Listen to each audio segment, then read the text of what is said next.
Cool. So a little bit about me. I was most recently the design director at a digital product studio in San Francisco. We did design and development on a lot of different interesting, cool digital products. And not too long before that, I was sitting where you guys are today as a student at Northeastern. Cool. So let's talk about purpose. It's kind of a heady topic, right? Like, it makes me think of guidance counselors and people that generally have their shit together, and it can be kind of intimidating. But I would like to attempt to break that down a little bit for you today. So, purpose starts with why. Is anyone here familiar with Simon Sinek and the whole start with why framework? Maybe? No? Cool. Awesome. So hopefully I can show you something new today. I know my own journey into purpose started with finding out about this start with why thing. So Simon Sinek, he is an entrepreneur, an innovator, a speaker, pretty all-around cool dude.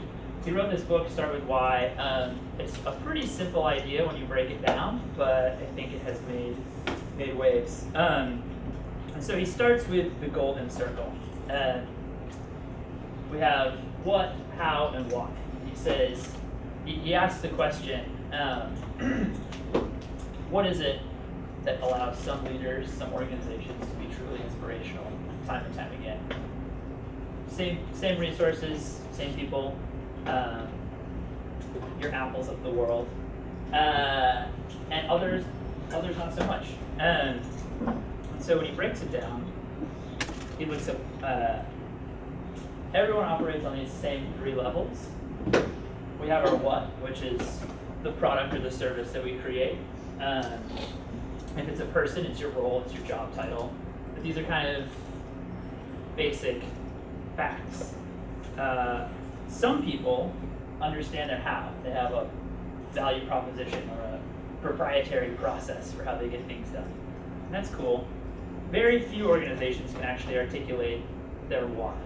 And this is what they believe in. This is what inspires people. This is what influences decision making. And so we look at it, most people, they talk from the outside in. Let's imagine Apple as an example again.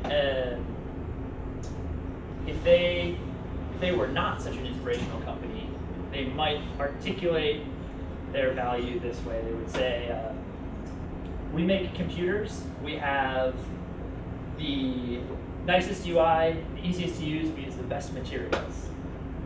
Buy a computer from us. And it's a little, okay, cool, whatever. That's like what everyone else is saying. But if you start from the inside out, you start with a why, you say, we're Apple. Everything we do, we seek to think different and challenge the status quo. We use the nicest materials, we have the easiest user interface and the best experience. We want to buy a computer. And it changes the entire dynamic, right? So, also happens to be the reason that you'll buy a phone from them, and an iPod from them, and a TV from them. Although, I think that example in recent years has maybe worn itself out. iPhone 7. Headphone jack. So Sinek takes the point that this is rooted in actual biology, right? So we've got our neocortex and our limbic brain. They actually map to his golden circle. And so the neocortex, our newest brain, newest evolved part of the brain, that's where we process language, numbers, facts, and figures. This is your iPhone 7 features. Like the things, the price, the rebate, whatever. At the end of the day, they are not what inspires real behavior decision making. That happens over here, where in our limbic brain, where we process feelings, behavior. It's what drives decisions. And so, again, if we are articulating our message, our purpose from the outside in, people, they can process vast amounts of data, but they aren't going to be able to get to that why. You won't actually motivate them to do what you want them to do. Conversely, if we're speaking from the why, from the inside out, with purpose, then we can actually motivate people to do different behaviors. I think it's important to note, though, I kind of got hung up the first time I learned this on why specifically, because it's really cool. You start asking why all the time. Why? You need both parts. The why and the how in the limbic brain, that is, well, it can't process language.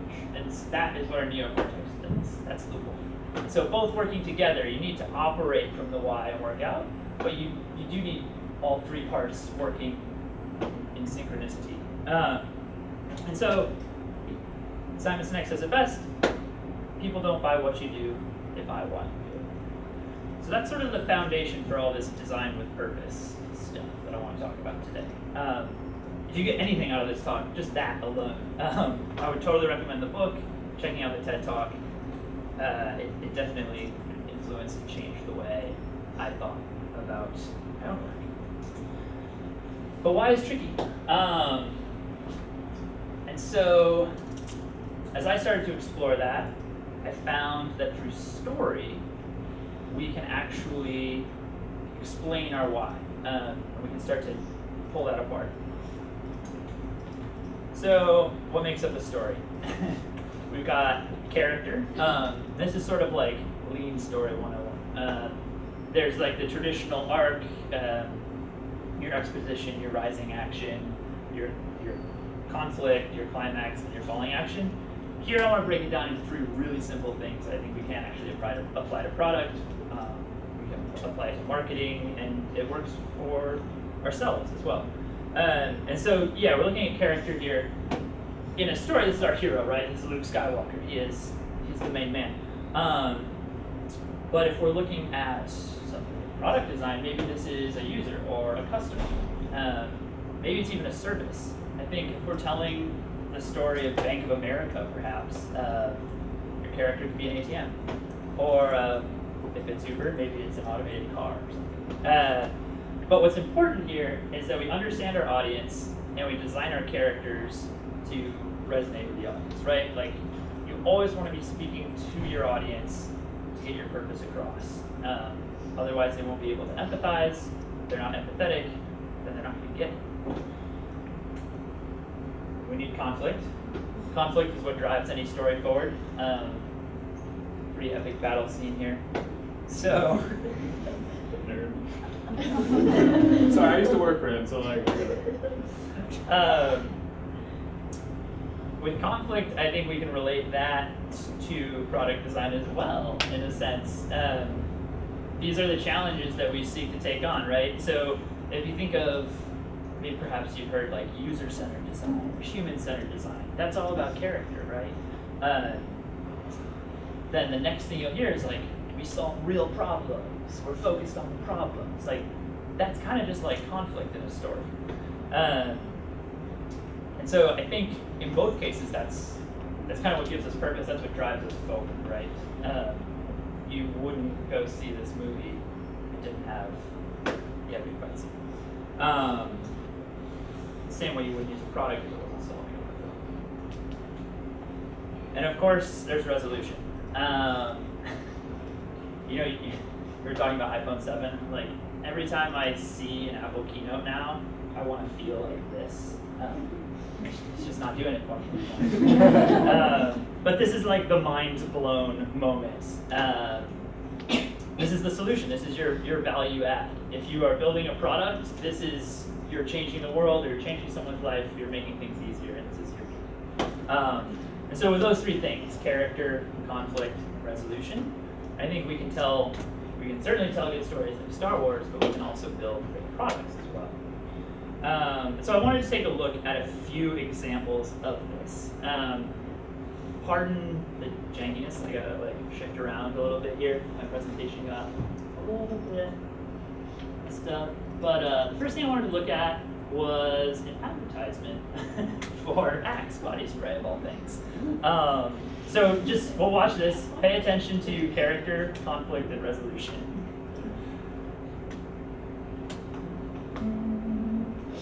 Oh, it's screen captures.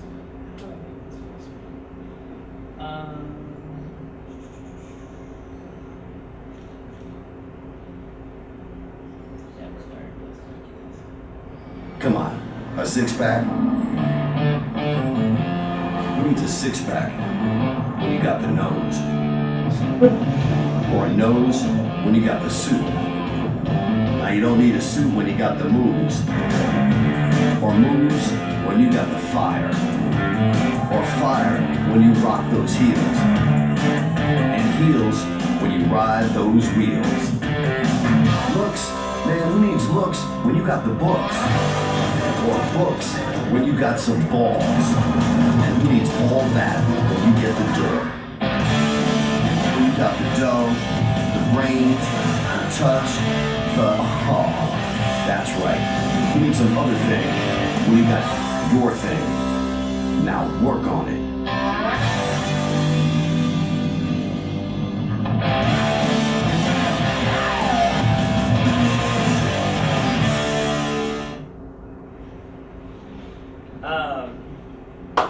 Find your magic.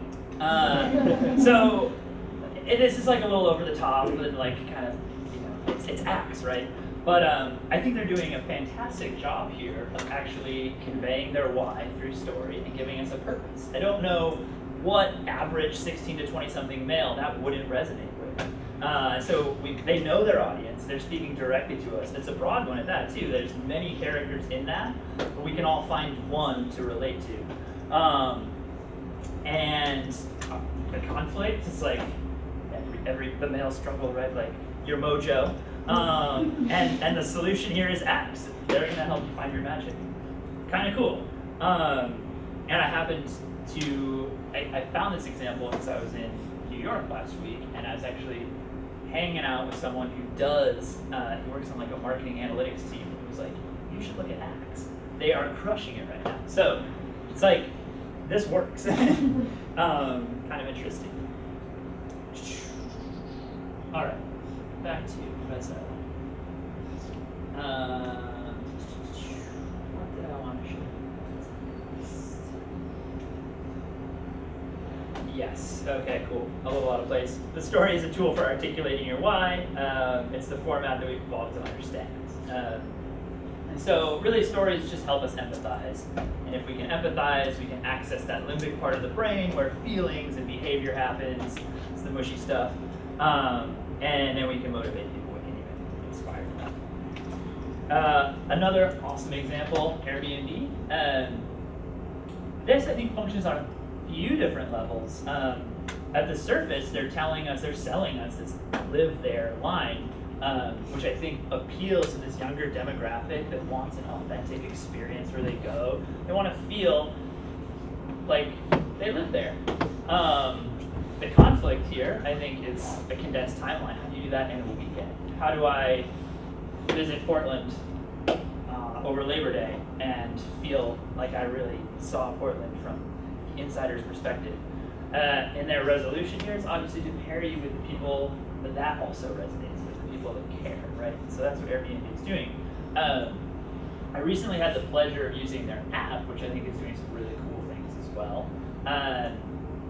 They're kind of also like, I mean, for like breaking up the standard iOS UI, like high marks, you should all check it out. It's kind of crazy. They're like throwing conventions out the window in a really good way. But you'll see this narrative thread of live there represented throughout the app as well. Everything from the home screen where it's my itinerary and my host Hal is there with his guidebook, and I can message him and he has his recommendations picked out. Like from the moment that I arrive, I know the coffee shops to go to that Hal recommends. I wake up first thing in the morning, I go there, and I have something to talk to Hal about too. And so now we're like promoting this like friendship between us. It's kind of cool to see how quickly you can kind of fall into step and be like, yeah, I live there, kind of thing. Willing suspension of disbelief, I guess. And so I think they're doing a really good job of that. Let's get political. People are like this too, right? Take it or leave it, this example. I think what we're looking at here is someone that ran a campaign based purely on why, and someone that ran a campaign based more on what. And I think that goes back to my point that to truly leverage this stuff, to truly have to use purpose effectively, you need why and what. You need to start from why. You need to start with why. And so, shucks, it's not in there. Bernie, who were his characters, right? Not the billionaires. We'd said it on his website, he said it everywhere he went. We were all able to relate to that. We could empathize with his cause. Conflict, you name it. Issues inequality, but he spoke to like all these different causes, and the resolution was a vote for him. On the other hand, obviously he didn't win, but Hillary, I would have a hard time articulating a lot of those feelings. And I think that is both like her strength and weakness, you know, like a Sanders candidate wasn't able to articulate the what, the neocortex part of our brain. He couldn't speak to us there, and so he lacked credibility. But you'll see in like the groundswell movement, the youth that supported him, he really did have a solid why. Hillary, on the other hand, not so much. Cool to keep in mind. So one more example here that I want to share. This is a fun one. It's a clip from Mad Men, which you're probably all familiar with, between Don Draper, who's like the ultimate why guy, and these like business exec engineering dudes at Kodak camera. And but they're looking for a sales pitch. He's trying to pitch them the Kodak slide projector. And so they're all hung up on this idea of the wheel. And he proposes something totally different. So that's all the preface I'll give it. Let it speak for itself.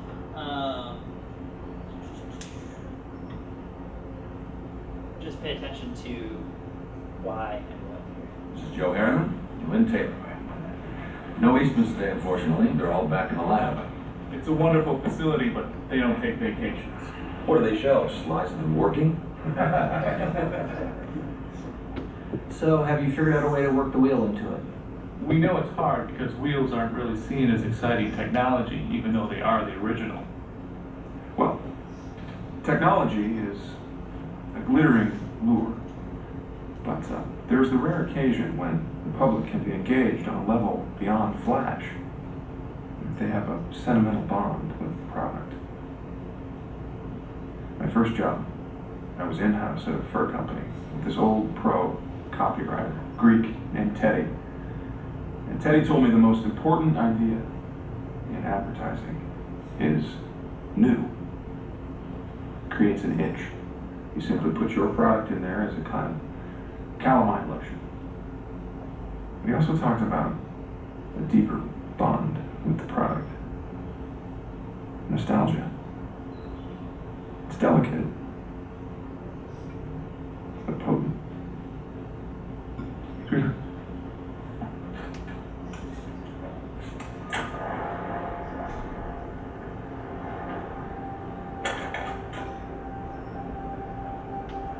Teddy told me that in Greek, nostalgia literally means the pain from an old wound.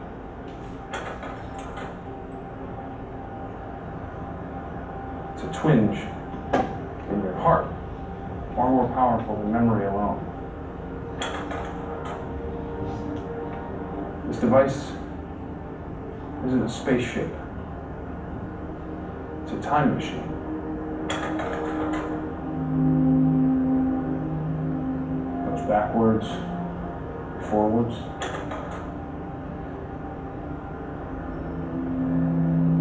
It takes us to a place where we ache to go again.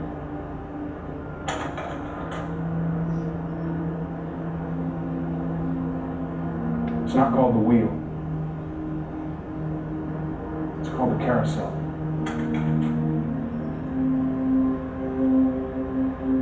It lets us travel the way a child travels. Round and around, and back home again.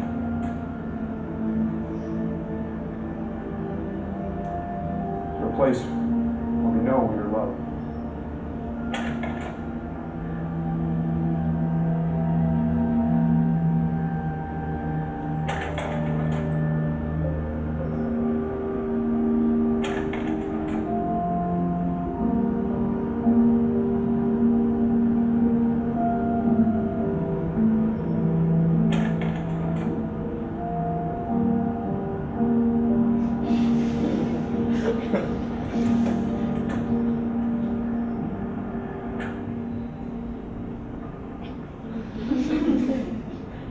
luck at your next meeting.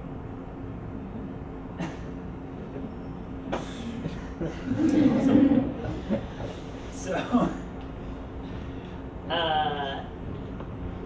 he's talking about why there, right? He even says, technology is a glittering lure.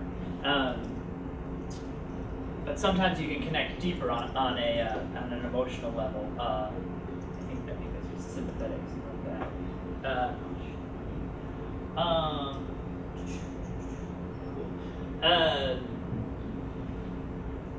And then what else did he say? He talks about the new there as well, which I think is really interesting. He says, he's telling his story, right? He's presenting all of this to us in the form of a story. But he mentions Teddy, and he says, Teddy, people always want the new, but you just slide your product in there, right? That's so what? That's like, it costs less, it's lighter, whatever. But then he says you can engage on a deeper level, nostalgia, which, I mean, he's talking about emotion there, right? So that's like very wide, limbic brain-driven stuff. And he refers to it as quite potent. So I thought that was quite poignant. What else is that? Oh, cool. I do have a quote. Right. Technology is a glittering lure, but there is the rare occasion when the public can be engaged on a level beyond flash. They have a sentimental bond with the product. I think that sums up what I'm trying to say here with story, right? If we can engage people like that, if they can really empathize with our cause, then you'll see people changing their behavior, making decisions to do whatever it is you're asking them to do. So, the last thing I want to talk about is meaning. Kind of like, so what? How does this all work together? And I'm going to try and do it with my own story, with the story of my own purpose. So we'll start in 2005. Photography. No idea what my purpose was, no idea what my why was. All I knew was that I definitely liked taking photographs a lot more than I liked math class. And it sent me in a direction. And I think this is what we're talking about in the very beginning with why, is that few can articulate it. And so, much to the chagrin of my parents, right, it was sent me in the direction of graphic design at Northeastern. Couldn't tell you why, I just had a gut feeling. Again, graphic design here. Awesome time, learning about form and composition and visually communicating. Not really sure what my purpose is yet, but definitely digging it. Enter 2008, I get my first real job. I'm learning about process and brand, trying to look as professional as possible, cheesing real hard. Still not really sure what it's all about. I'm having a great time doing it. 2010, I graduate. Started business with a classmate, Alex. Happens to be here this evening. And I think this is when I first started to scratch the surface of why. Still not a purpose, but there were a few things at play here. This was the first time I remember we sat down together and we said, what do we want this business to be about, and who do we want to do business with? That was pretty cool. That was sort of like a training wheels, baby steps towards why. I don't know that it was a purpose per se, but at least we were thinking critically about what we wanted to be doing, or at least I was. Maybe he'll dispute that later. Fast forward to 2012, doing product design now. I make it out to San Francisco, and for the first time, I think I'm able to start to articulate what my purpose is, what my why is. So, it's not in it. So when I was telling people at the time, I want to make things that do stuff rather than say stuff. That was my sophisticated vision. But in that, I was saying I want to work on products. I want to make things that have an impact. Beyond words and visual communication, I want function as well. And so that's what led me to Yeti. That's what I did for about 4 years. And just this past January 2016, we had our first company retreat. And so there we are. The goal of the retreat, purpose. It's very fitting. So we spent 3 days up in Tahoe. Evan was there, in fact. And we talked a lot about purpose. And the first thing we did was a solitary 1 hour exercise where everyone's scattered to the corners of the house. You have 1 hour, you just write about what excites you. Why do you wake up in the morning? What is your purpose? All those hard questions I was saying in the beginning, the stuff that it's like a mental chore that's really easy to put off. You're just like, I don't want to think about that. And so I think what I can recommend as well, for me, that was like immensely valuable. Even if it's like once a year, you do that exercise, it's pretty cool. That's all I'll say about that. Take it or leave it. But out of this, so after we focus on ourselves, our own purpose, then we start to think about Yeti. What is Yeti's purpose? And from that, we came up with this. To nurture a community that architects and engineers technologically innovative products that positively impact the world. It's a mouthful. And I don't know if it's a why so much as a what.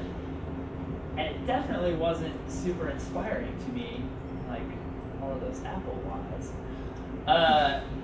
And yet I was tasked with turning this into an artifact, something that we could put on the wall, the sort of thing that inspires people and makes them remember that they work in a really cool company, that they have purpose themselves. And I'm thinking about it, and it's just not working. And so I made a design decision to design with purpose. Texted my boss. Let's see. We believe the greatest adventure in life is to create. That is why we guide our clients from ideas to impact. I like it. It's human. We create value, we take nebulous, awesome, strange ideas, we give it form, and we give it function. That's why I work at Yeti. I dig it. That's, swear to God, what was it? That's right. So I guess we're just party. He liked it that much. So that gave birth to this. And this is what we put on the wall to inspire people and remind them that we were doing purpose-driven work at Yeti. And I stand by it. Ideas to impact, that means a lot to me, and I think there is as much of my own purpose wrapped up in that as there was Yeti's. It was a total merging of the two ideas. So, where does that leave us?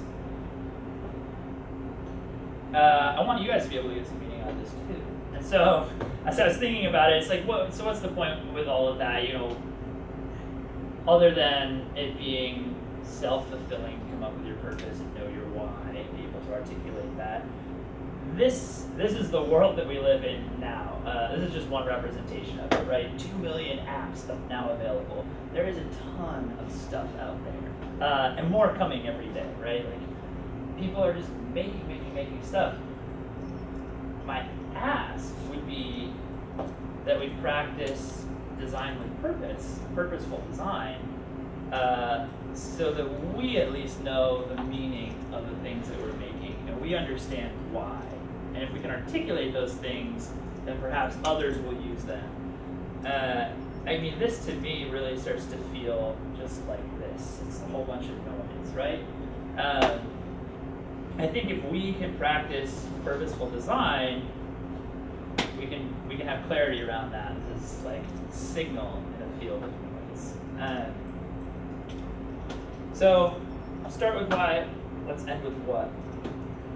We talked about the idea of start with why. We talked about telling your story as a way to convey that why. I know with Yeti, ideas to impact, the easiest way to articulate that was to tell people, we're Yeti. We like to go on an adventure. We are going to be that arrow in between ideas to impact. We are going to guide you along that journey. Don't worry, we've been there before. We know the highs and lows. And in doing so, people can relate to it. Okay, cool. You'll take my hand. And in doing this, we create meaning. So with that, I'll leave it at it is. Design with purpose.